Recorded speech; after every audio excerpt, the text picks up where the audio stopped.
Welcome. সরল সুদ কষা ক্লাস 10 চ্যাপ্টার নাম্বার 2 করছিলাম, যার আজকে কোষে দেখি 2-এর 17টা করে নেব।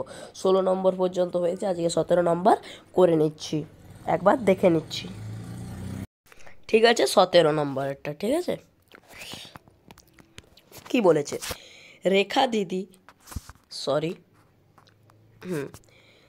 দিদি তার সঞ্চিত অর্থের 10,000 টাকা দুটি আলাদা আলাদা ব্যাংকে ভাগ করে একই সময়ে জমা দিলেন। একটি ব্যাংকের বার্ষিক সরল সুদের হার 6%, অন্য ব্যাংকের সরল সুদের হার 7%। 2 বছর পর তিনি যে সুদ পাবেন, সুদ বাবদ মোট পেলেন 1280 টাকা। এবারে তাহলে তিনি কোন ব্যাংকে কত টাকা রেখেছিলেন? আগের অঙ্কটা মানে 16 নম্বরের অঙ্কটা যদি দেখেছো কেউ, সেখান থেকে করা যাবে হুবহু সেম অঙ্ক, শুধু ডিজিটগুলো আলাদা। মাধ্যমিক পরীক্ষাও থাকবে এরকম অঙ্কই থাকবে, হুবহু অঙ্ক থাকবে, ডিজিট আলাদা। তো 16 নম্বরের অঙ্কটা যে জানবে, যে করেছে, একদম হুবহু পারবে। তার জন্য আমি ভিউজ হোক আর না হোক, আমি বলবো যে কেউ 16 নম্বরেরটা দেখেছো যদি, ওইটা দেখেই এইটা থেকে মিলিয়ে এটা করো, এটা আবার দেখার দরকার নেই।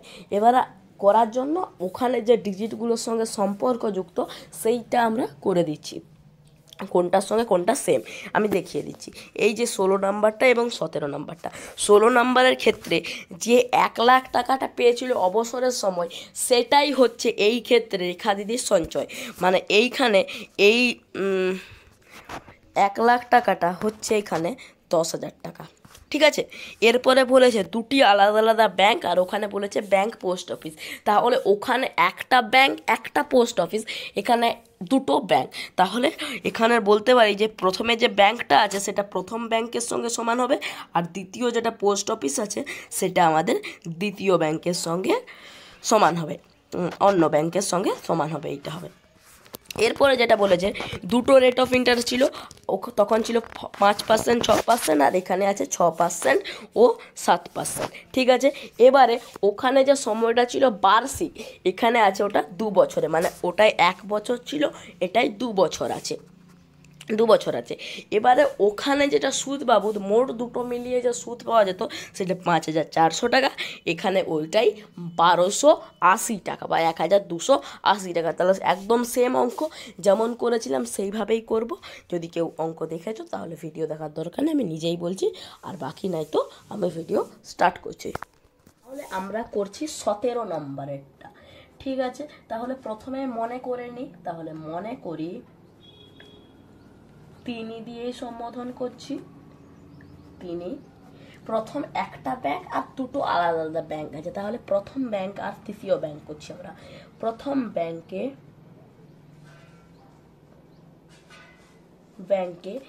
পি টাকা রেখেছেন, ঠিক আছে, পি টাকা রেখেছে। এবারে যেহেতু প্রথম ব্যাংকে পি টাকার মোট আছে তার 10,000 টাকা সঞ্চয়, তাহলে দ্বিতীয় ব্যাংকে রাখবে কত? অতএব দিয়ে লিখতে পারি তিনি দ্বিতীয় ব্যাংকে রেখেছেন মোট টাকা যদি 10,000 টাকা হয়, সেখান থেকে পি টাকা গেছে, মানে হয়ে যাচ্ছে 10,000 মাইনাস পি টাকা, ঠিক আছে। প্রথম ব্যাংকে পি টাকা, দ্বিতীয় ব্যাংকে 10,000 মাইনাস পি টাকা।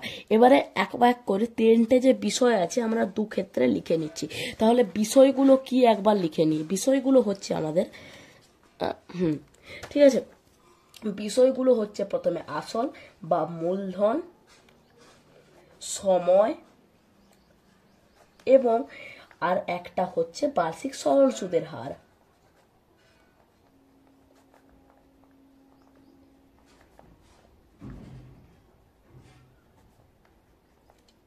ঠিক আছে। 3টে বিষয় আমরা লিখে নিলাম। এবারে দু ক্ষেত্রেই আমরা বার করব।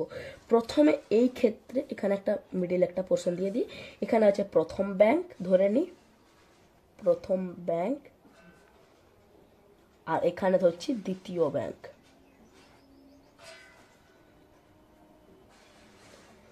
দ্বিতীয় ব্যাংক। এবারে প্রথম ব্যাংকের ক্ষেত্রে আসল হচ্ছে আমাদের পি টাকা, দ্বিতীয় ব্যাংকের ক্ষেত্রে তাহলে হচ্ছে আমাদের 10,000 মাইনাস পি টাকা। সময় এখানে হচ্ছে দু ক্ষেত্রেই আমাদের হচ্ছে 2 বছর, 2 বছর, এগুলো টাকা হবে। এখানেও 2 বছর।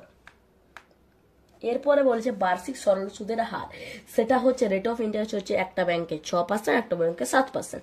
প্রথমে একটা 6%, তারপরেরটা 7%। অতএব এবারে যদি আমরা সুদ বার করি তাহলে প্রথম ব্যাংকে সুদ, তাহলে আমাদের বেড়াচ্ছে পি ইন্টু সময়, মানে 2 ইন্টু বার্ষিক সরল সুদের হার 6 বাই নিচে হয়ে গেল 100। তাহলে 2 দিয়ে কাটলে হয়ে যাচ্ছে এটা 50, আর কাটছি না আমরা, পি ইন্টু 6, তাহলে 6p, নিচে হয়ে যাচ্ছে 50। আরও কাটবে কিন্তু কাটবো না, কারণ এখানে কেটে দিলে তখন ওখানে ঝামেলা হবে, কাটলাম না। এবারে আমরা লিখবো দ্বিতীয় ব্যাংকে সুদ।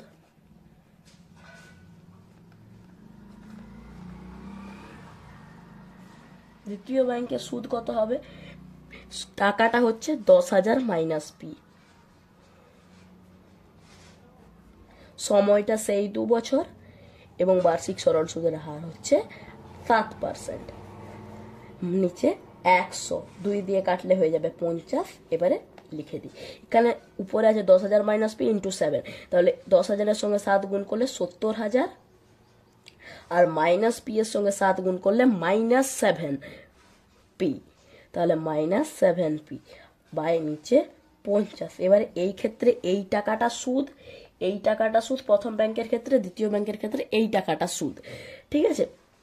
এবার দুটো টাকা যদি যোগ করি তাহলে তিনি পান বছরে 2 বছরের শেষে 1280 টাকা। তাহলে আমরা শর্তানুসারে বসাচ্ছি, শর্তানুসারে প্রথম ব্যাংকে সুদ পান 6p বাই 50 টাকা, এবং দ্বিতীয় ব্যাংকে সুদ পান 70,000 মাইনাস 7p বাই 50 টাকা। দুটো মিলিয়ে তিনি 2 বছর পরে পান 1280 টাকা। হয়েছে। এবার আমরা সমাধান করব, বা দিয়ে নিচে 50 লসাগু করার দরকার নেই, এটা হয়ে গেল 6p plus 70,000 minus 7p is equal to, এদিকে 1280 আছে, বা দিয়ে এখানে 70,000 আর 7p বড় আছে, মানে 7p এর যে সাইনটা আছে সেটা হবে, মানে মাইনাস হবে 7p মাইনাস 6p, তাহলে শুধু p, আর এই 50টা ওদিকে গিয়ে গুণ করে দিচ্ছি কারণ এটা নিচে আছে, তাহলে গুণ করছি, তাহলে হবে 1280 ইন্টু 50, এটা এখানেই করে দিচ্ছি, ইজ ইকুয়াল টু, দুটো শূন্য শেষে থাকবে, এই শূন্য এই শূন্য, দুটো শূন্য আগে বসিয়ে দিলাম। এরপরে আমরা স্টার্ট করছি, 5 8 40 শূন্য, হাতে থাকলো 4, 5 দুগুণে 10 আর 4 14, আর হাতে থাকলো 1, 5 একে 5 আর একে 6, তাহলে 64,000 টাকা। তাহলে বা দিয়ে মাইনাস পি আছে, মাইনাস পিটাকে ওদিকে নিয়ে যাচ্ছি, প্লাস পি হলো, আর এদিকে 70,000 আছে, ওদিকে 64,000 আছে, এদিকে নিয়ে এলে 70,000 মাইনাস 64,000 হলো, ইজ ইকুয়াল টু 70,000 মাইনাস 64,000 হলো। তাহলে অতএব পি এর মান পেয়ে গেলাম আমরা 6,000 টাকা, সরি 6,000 টাকা, ঠিক আছে। পি এর মান পেয়ে গেলাম আমরা, 70,000 থেকে 64,000 বিয়োগ করলে 6,000 টাকা।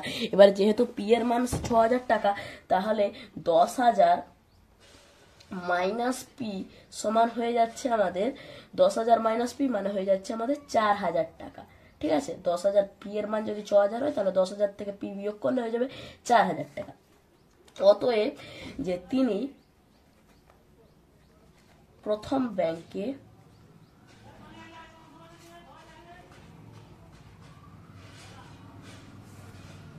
রেখেছিলেন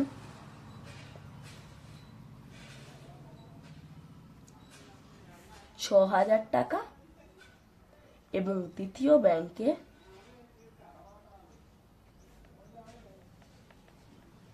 4,000 টাকা। বিষয়টা একই, আগের বারেও যেমন করেছিলাম, প্রথমে পি ধরে নেব এবং দু ক্ষেত্রেই করব সেই রকমই করব। তারপর পিটা ধরে নেব, তাহলে একটা যেহেতু আমাদের আসলটা বলা আছে 10,000, তাহলে 10,000 মাইনাস পি করব, দু ক্ষেত্রেই আমরা 3টা বিষয় লিখব, আসল সময় বার্ষিক সরল সুদের হার, সেখান থেকে সুদ বার করব এবং যে টাকাটা সুদ বাবদ পান সেটাকে শর্তানুসারে বসাবো।